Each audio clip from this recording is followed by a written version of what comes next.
حضرت مولا علی مشکل کشا رضی اللہ تعالی عنہ علیہ الصلوۃ والسلام آپ فرماتے ہیں کہ لم ارا قبلہ ولا بعدہ مثلہ، یا رسول اللہ کہ میں نے آپ کی مثل نہ پہلے کبھی دیکھا تھا اور نہ بعد کبھی دیکھا ہے۔ اور حضرت جابر بن سمرہ رضی اللہ تعالی عنہ آپ فرماتے ہیں کہ 14ویں رات کا چاند چمک رہا تھا، کہتے ہیں کہ حضور تشریف فرما تھی، حضور تشریف فرماتے، حضور نے لال کلر کا حلہ پہنا ہوا تھا، نبی کریم علیہ السلام تشریف فرما تھے، کہتے ہیں کہ میں 14ویں رات کے چاند کی طرف دیکھتا، کبھی میں حضور کے وضحا کے چہرے کی طرف دیکھتا، کہتے ہیں کہ میں نے فیصلہ کر لیا واللہ حضور کا چہرہ 14ویں رات کے چاند سے بھی زیادہ چمک رہا ہے،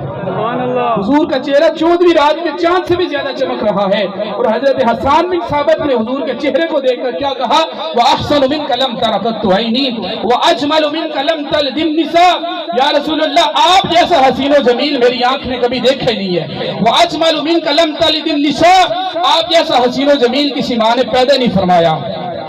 خلقتا مبرأ من کل عیب، یا رسول اللہ اللہ نے آپ کو ہر عیب سے پاک پیدا فرمایا ہے، خلقتا مبرأ من کل عیب کأنک قد خلقت کما تشاء۔